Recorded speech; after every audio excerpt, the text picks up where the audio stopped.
Okay, Assalamualaikum warahmatullahi wabarakatuh. Today we are going to start with a new chapter, which is chapter 7, Ionic Equilibria, and we are going to start with 7.1 acids and bases. Yeah, so let's start with the definition of acid and bases. We have three definition of acid and bases. Okay, number one is Arrhenius acid and bases. Okay, basically Arrhenius acid and bases ni is the one that is you are most familiar with. Okay, basically Arrhenius acid ni is a substance that dissociates in water to form hydrogen ion. Okay, in other words, an acid increases the concentration of H plus ion in an aqueous solution. The protonation of water yields hydronium ion H3O plus, and sometimes H plus is used for H3O plus, but know that a bare proton H plus does not exist as a free species in aqueous solution. Okay, so basically Arrhenius acid ni defines acid as something that dissociates in water to form H plus, or when it dissociates in water, the protonation of water will give us H3O plus. So if we write down in equation, the equation will either look like this. Okay, for example, we have HCl or hydrochloric acid. Okay, the HCl aqueous will dissociate to becomes H plus and Cl minus, and since there is presence of H plus, therefore it is considered as Arrhenius acid.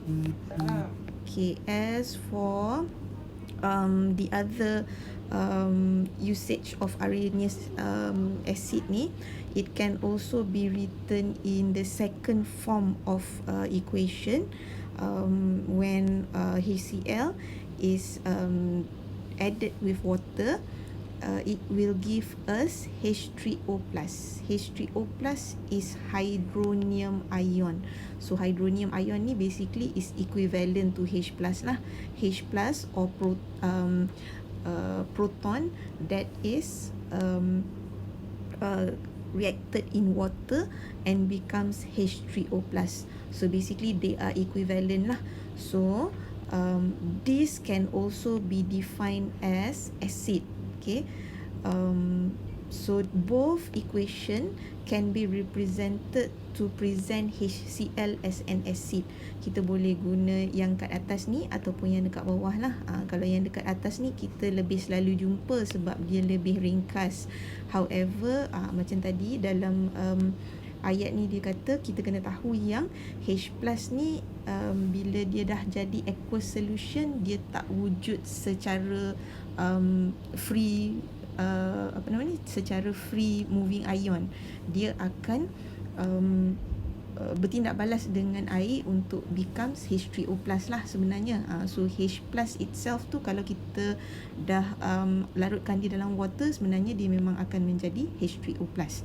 However, kalau jumpa ada equation yang menulis H plus pun kita anggap betul jugalah, sebab asalnya dia memang menghasilkan hydrogen ion, but that hydrogen ion is reacted with water and become hydronium ion. So dua-dua boleh digunakan dan dua-dua ni menunjukkan the hydrochloric acid ni bersifat sebagai acid.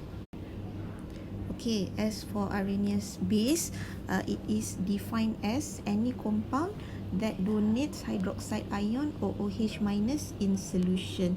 So this is easy lah. For example, if we have sodium hydroxide, this sodium hydroxide, if we dissolve in water, it will dissociate to become Na plus and OH minus. So this Na plus and OH minus ni, the presence of OH minus tu telah menunjukkan yang NaOH ni is an Arrhenius base. Okay, let's move on to the definition of acid and base using Bronsted-Lowry theory pula. Kenapa kita nak kena ada teori lain untuk define acid and base ni is because sometimes we have acid or bases but it cannot release H plus or OH minus. Kita ada substance yang bersifat acidic ataupun basic tapi dia tak boleh pun menghasilkan H plus ataupun OH minus. So macam mana dia ni boleh bersifat acid ataupun base sekiranya dia tak boleh menghasilkan H plus and OH minus? So dekat sinilah kita memerlukan definition lain untuk membantu kita untuk explain kenapa compound tersebut bersifat acidic or basic. So one of them is using Bronsted-Lowry theory lah. So if we look at this definition of Bronsted-Lowry acid, basically it defines acid as any substance that can act as proton donor. Proton donor ni means dia boleh mendermakan proton. Okay, now macam mana dia boleh derma proton sedangkan kita tahu proton ni dia duduk dekat in the middle, okay, inside the nucleus dan dia tidak bergerak bebas macam elektron. So macam mana dia nak donate proton ni? Okay, sebenarnya yang dimaksudkan with proton donation ni is by donating H plus. Tu maksud dia. Sebab H plus ni dia ada satu proton dan dia tak ada elektron sebab elektron dia have been donated, so dia jadi H with positive ion. So bila satu-satu substance tu boleh donate H plus, yang tu yang kita anggap dia sebagai proton donor, and that is what is defined as acid using Bronsted-Lowry theory. Okay, for example, kalau macam ni kita tengok ada CH3COOH kan. So apa yang dia buat ialah dia donate dia punya H plus. So kalau tengok dia punya produk ni, okay, tadi ada satu hidrogen dekat hujung ni, okay, now dah tak ada. Okay, sekarang dah tak ada dah hidrogen tu, and then tadi dia neutral, now it becomes negatively charged. Okay, dia dah jadi bercharge negatif. Kenapa? Sebab proton tu nilai dia ialah positive 1. So kalau dia dah donate satu positif, maksudnya dia sekarang dah menjadi negatif. Okay, so yang satu lagi ni which is H2O, dia yang akan terima H plus that is donated by CH3COOH ni, and it will becomes H3O plus. Okay, kalau tengok sekarang ni the number of hydrogen dia dah bertambah. Tadi dia dua saja hidrogen, now dah jadi 3 hidrogen. Kenapa? Sebab hidrogen dia dah bertambah lah. Dia terima daripada CH3COO minus tadi. And also if you notice earlier H2O is neutral, now it has becomes positively charged ion H3O plus. Bermaksud dia dah terima positive ion daripada CH3COOH tadi. Okay, so Bronsted-Lowry base pula is the opposite of Bronsted-Lowry acid tadilah. Kalau acid tadi is a substance that can donate proton, base pula ialah compound that can accept proton. So again, accept proton tu maksudnya dia accept H plus lah. So for example, kalau macam ni kita ada NH3. Okay, NH3 is a base because it can accept a H plus and becomes NH4 minus. NH4 plus. Okay, nampak tak? Dia accept H plus sebab tadi dia ada 3 aja hidrogen. Now it has 4 hydrogen. And then tadi dia neutral. Now it is positively charged. Dia dah jadi bercharge positif sebab dia dah terima H plus daripada water. Water pula dia dah donate H plus dia, now dah jadi OH minus. Tadi ada 2 hydrogen, now tinggal 1 hydrogen. Tadi neutral, now becomes negatively charged ion.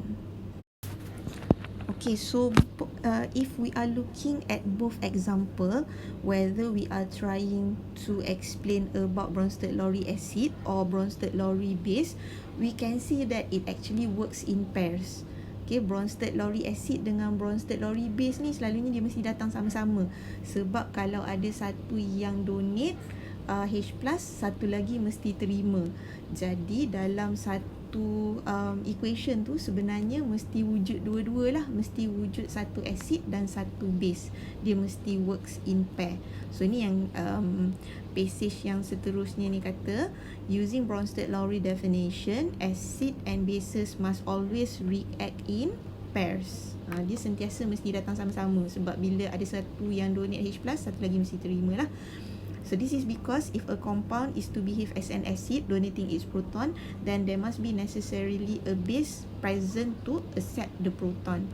So the general scheme for Bronsted-Lowry or acid-base reaction is acid and base should be in equilibrium with its conjugate base and conjugate acid. Okay, apa dia conjugate acid dengan conjugate base ni?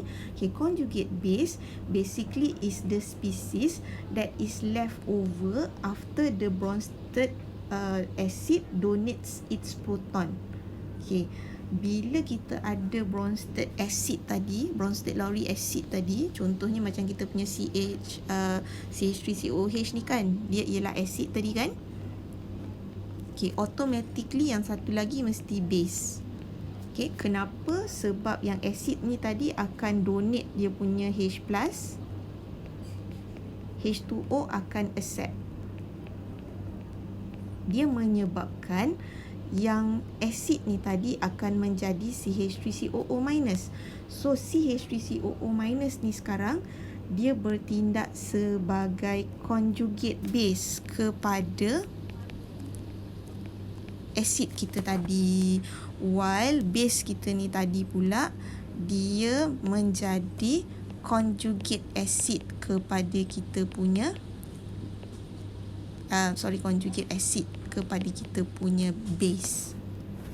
Okay, so maksudnya conjugate base ni dia ialah hasil acid yang telah donatekan dia punya proton ni tadi, while conjugate acid pula ialah produk setelah base kita ni tadi accept H+ from the acid. Okay, so kalau kita tengok yang second example pun sama juga. Contohnya macam ni, kita ada base tadi kan, yang ini acid. Okay, sebab acid H2O tadi dia donate and H3 accept H+. So NH3 jadi NH4+ kan. So NH4+ ni akan jadi dia punya conjugate acid. While H2O dia yang donate H+, dia jadi OH-. So OH- ni is the conjugate base. So dia again dia works in pairs. Kalau kita ada base, dia berpasangan dengan acid, hasil dia nanti akan ada conjugate acid dan juga conjugate base. So like I have mentioned earlier, a conjugate base is a species that is left over, okay, yang tertinggal after Bronsted acid donates its proton. Bila Bronsted acid tadi dah donate proton dia, yang tinggal tu akan menjadi conjugate base. The conjugate acid is a species that is formed when Bronsted base accept a proton from the Bronsted acid. Kalau conjugate acid pula, dia ialah produk yang dihasilkan bila kita punya base tadi menerima proton, menerima H+ daripada acid. So therefore, therefore according to Bronsted-Lowry definition, an acid-base reaction is one in which conjugate base and conjugate acid are formed. So bila ada berlaku reaction between acid and base, dia akan menghasilkan conjugate base dan conjugate acid. Lastly, note that the reaction can proceed in either forward or backward direction. In each case, acid donates to a proton to a base. Kalau tengok sebenarnya dia punya equation ni boleh saling berpasangan lah.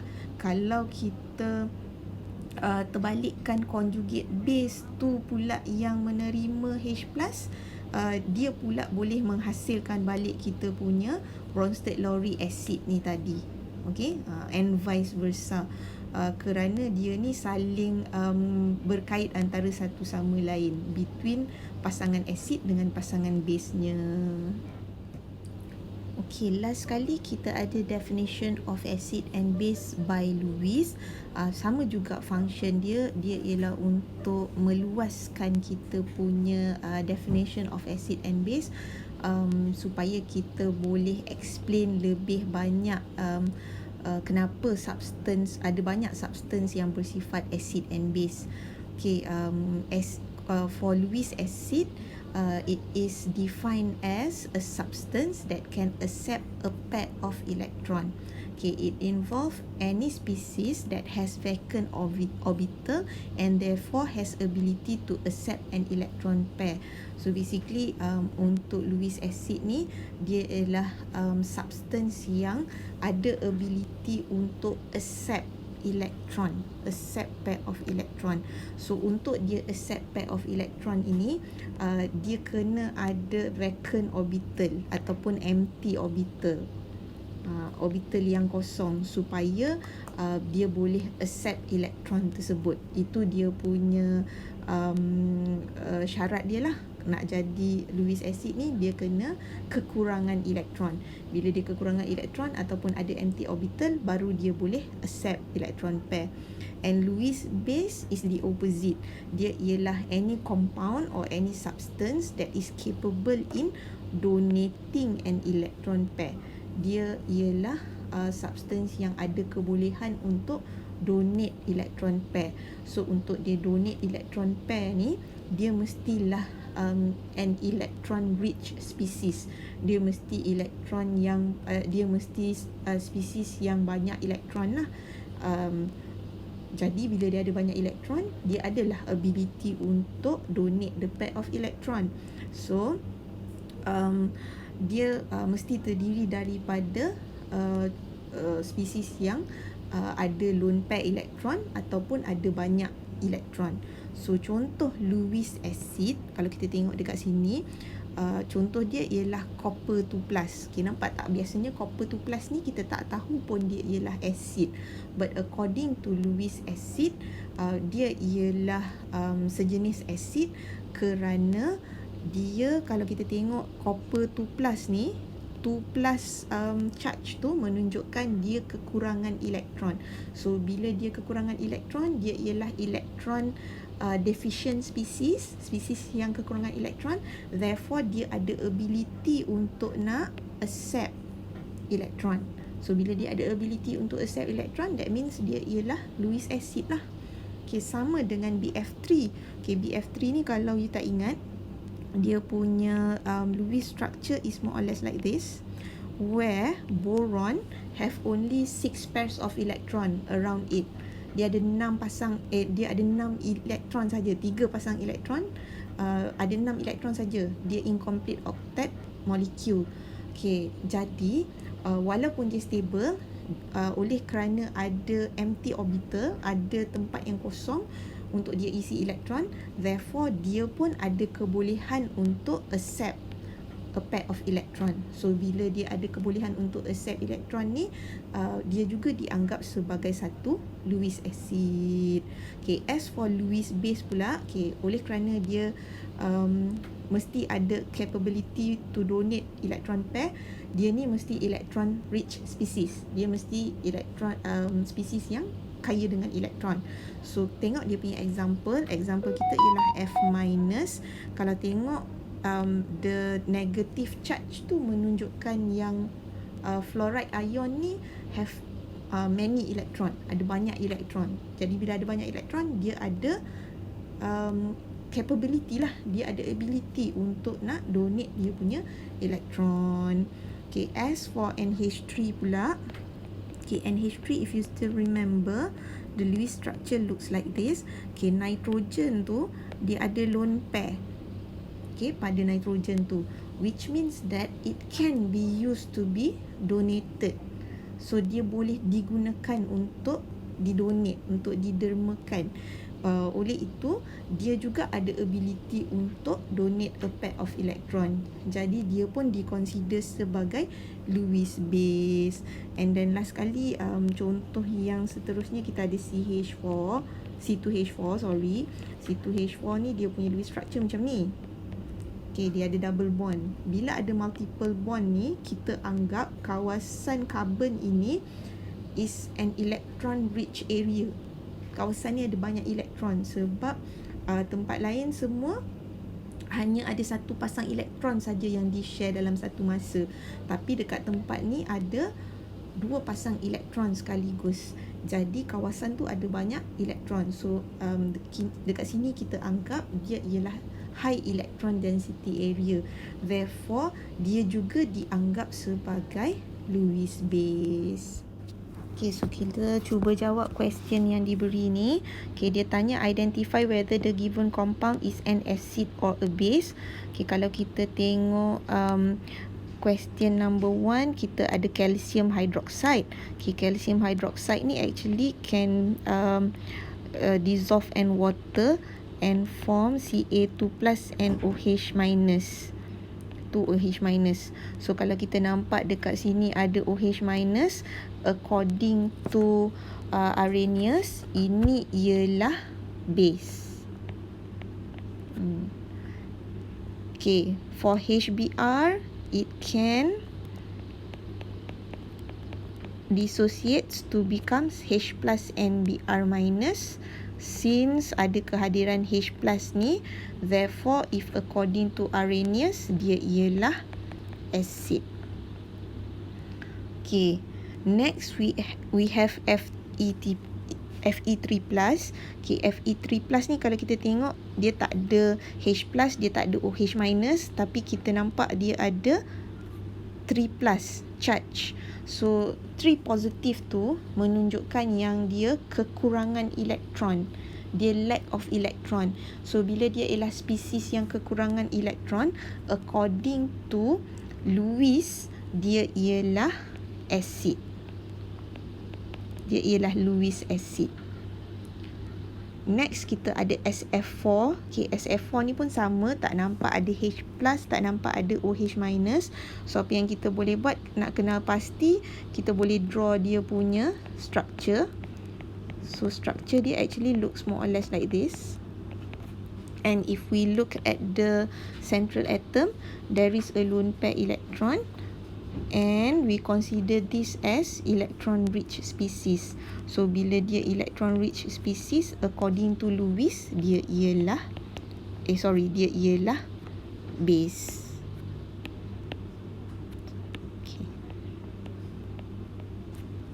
Okay, next question.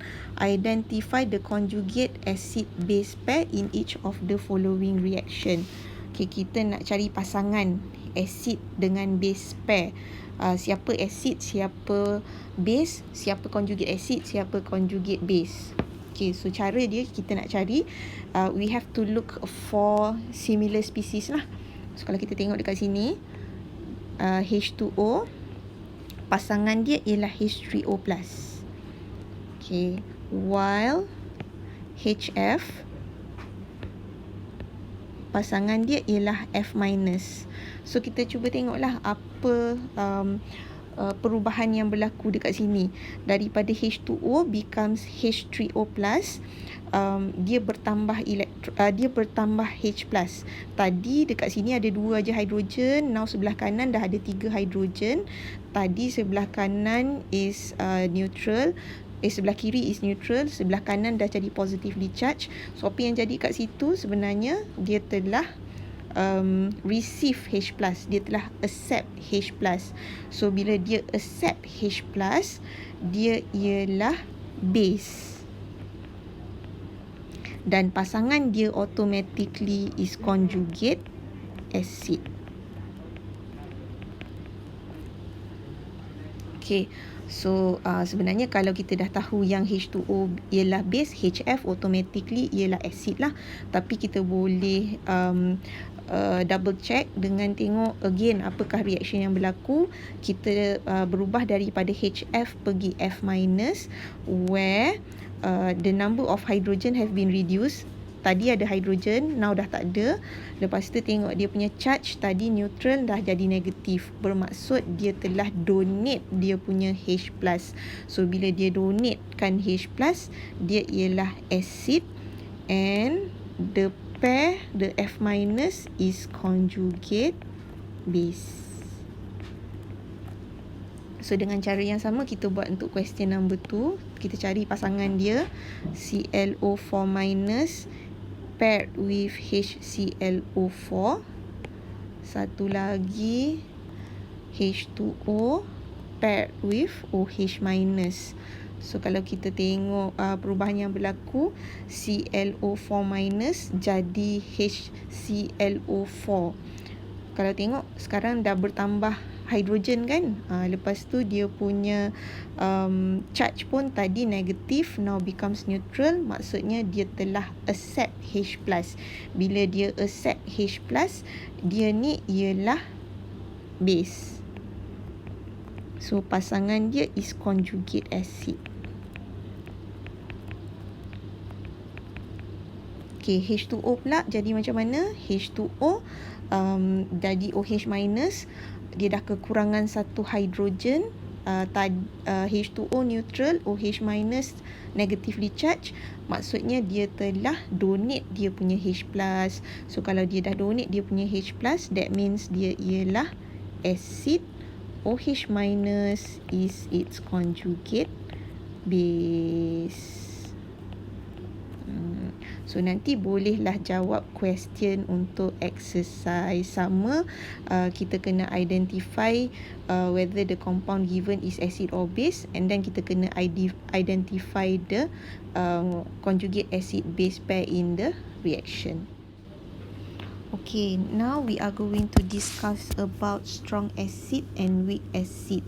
Okay, acid have different strength.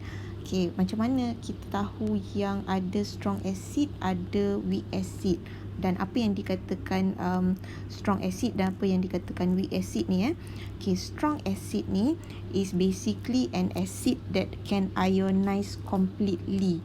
Okay, that means kalau saya ada acid ni HA, kalau saya larutkan dalam air, it will ionize completely to become H+ and A-.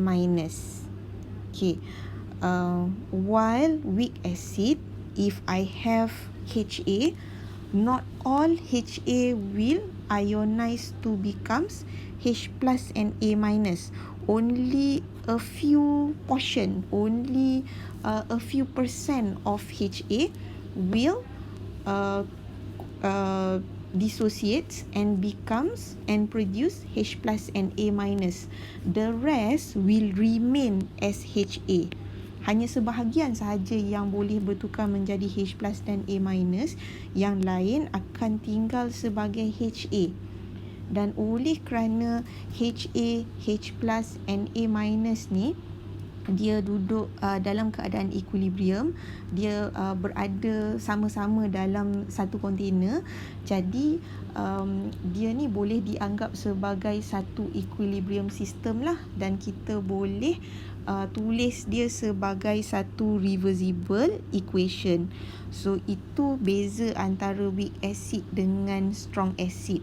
Strong acid tadi bila kita tulis equation, the equation must be one head arrow only, because all HA will be changed to H+ and A-. Tak ada HA yang tertinggal, semua akan tertukar jadi H+ and A-. Okay, sedangkan kalau yang weak acid, dia ni duduk dalam keadaan equilibrium between HA, H+ and A-. Jadi bila kita tulis equation tu ialah equation yang reversible, so that we have to use the reversible punya arrow lah, ataupun double headed arrow. So kalau tengok dekat sini, since dia duduk dalam keadaan equilibrium, kita boleh tulis KA Kalau ingat dulu untuk sistem yang at equilibrium, kita boleh cari dia punya K, KC, KP. So K yang sama kita gunakan untuk calculate ratio between HA, A minus dan H plus ni. Therefore kita panggil dia sebagai KA. KA ni ialah untuk acid. Okay. So itu ialah perbezaan antara weak acid dengan strong acid. And weak base and strong base pun sebenarnya ialah benda yang sama lah. Strong base tu ialah yang boleh dissociate completely. Yang weak base pula ialah yang boleh dissociate partially sahaja, yang boleh dissociate separa sahaja. Okay, now macam mana kita nak kenal yang satu acid atau base itu ialah strong ataupun weak? Okay, ada beberapa cara. Cara yang pertama ialah kita tengok value of Ka and Kb. Okay, untuk strong acid and strong bases, they does not have Ka or Kb.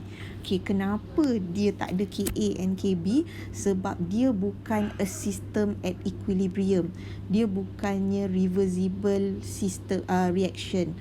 Semua dia punya acid atau base tu akan completely dissociated to become product. Therefore, dia tak ada ratio between product and reactant lah. So, bila tak ada ratio between product dan reactant, dia tak adalah equilibrium constant. Jadi, dia tak ada Ka ataupun Kb. Weak acid or base pula, dia ada Ka dan Kb dan selalunya value dia ni is very small. Kenapa value dia very small? Sebab kalau kita ada acid ataupun base, bila dia bertukar, yang boleh bertukar menjadi ion tu sikit saja. Therefore, concentration of product over reactant tu, product tu sikit lah. Jadi bila product tu sikit, since product is directly proportional to K, jadi K ni pun akan bernilai kecil. Itu yang pertama. Yang kedua, untuk acid, organic acid such as carboxylic acid are always weak acid.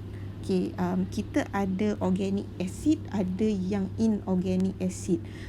Secara mudahnya kita nak kenal organic acid ni, nama dia akan berakhir dengan perkataan oic acid. Contohnya macam ethanoic acid, propanoic acid, methanoic acid. Nama dia kat belakang ada oic acid kan. So itu ialah daripada family carboxylic acid. Ataupun kalau kita tengok dia punya formula dia ada COOH di belakang. Contohnya macam CH3COOH, CH3CH2COOH. Itu semua ialah family carboxylic acid. So yang macam tu semuanya is always weak acids. Okay, yang ketiga, hydrogen halides are always strong acid except for HF. Hydrogen halides ni bermaksud hydrogen yang pair dengan halogens, group 17 element. So contohnya macam hydrochloric acid, HCl, HBr, HI, kecuali HF. HCl, HBr, HI tu semua ialah strong acid. HF sahaja ialah weak acid. Okay, yang keempat, ammonia and amines are always weak bases.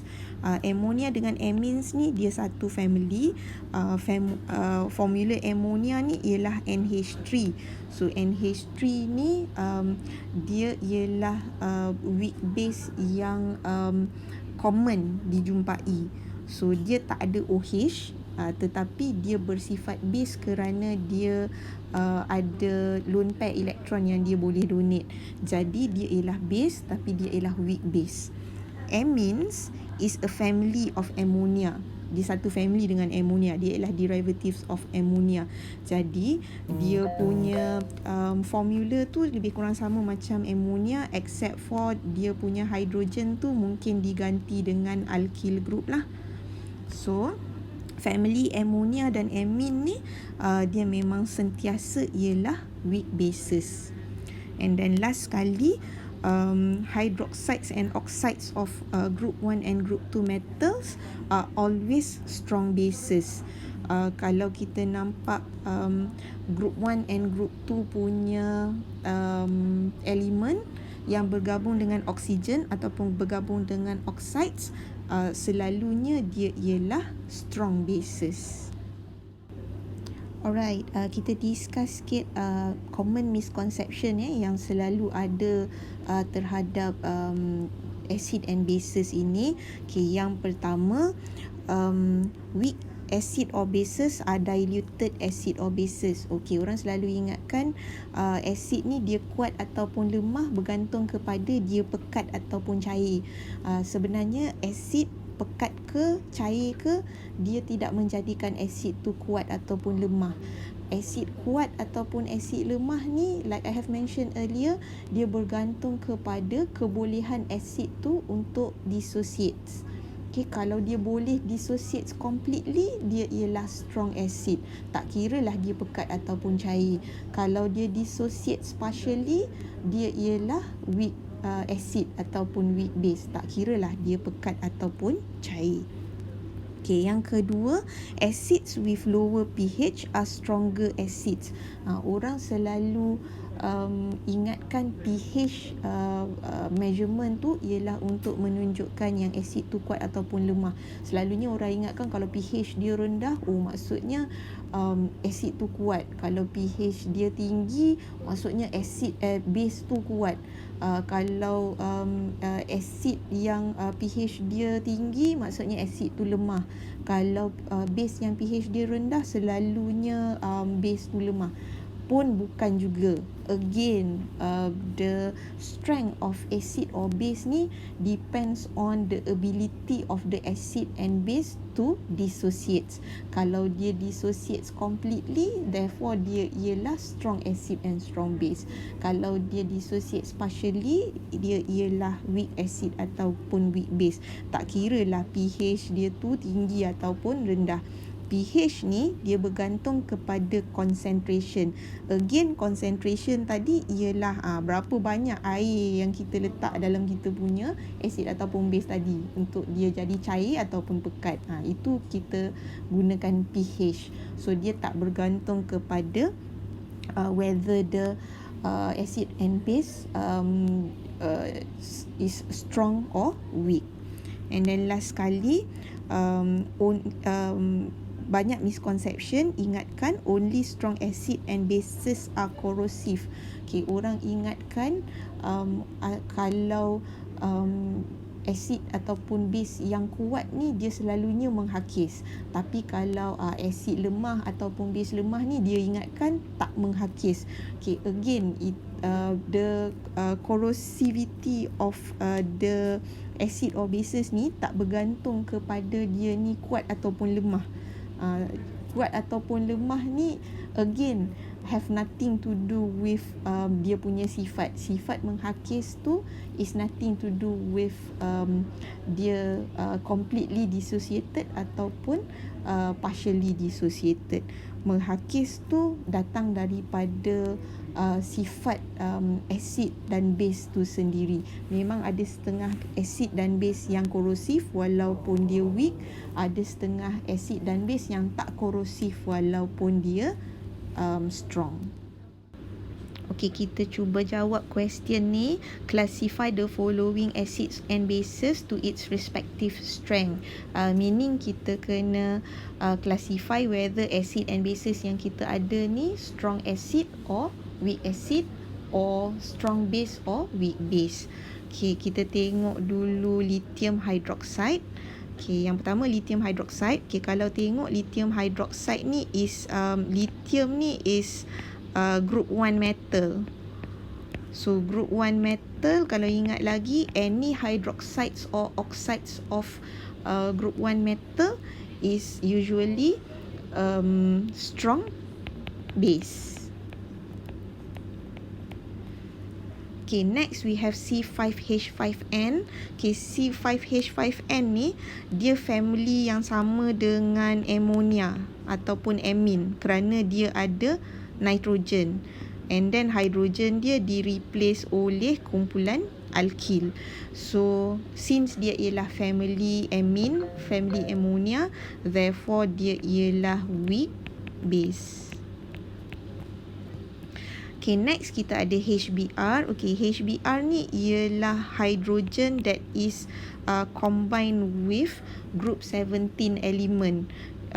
Hydrogen yang combine dengan group 17 element ni is usually strong acid except for HF. Okay, last sekali kita ada CH3COOH. Okay, kalau tengok dia ada COOH kat belakang, that means dia ialah carboxylic acid. Carboxylic acid ni is an organic acid. So any organic acid usually is a weak acid. So kita boleh gunakan pengetahuan kita ni untuk jawab soalan yang seterusnya lah. Exercise 7.1b ni boleh dijawab dengan menggunakan kita punya panduan yang ni tadilah.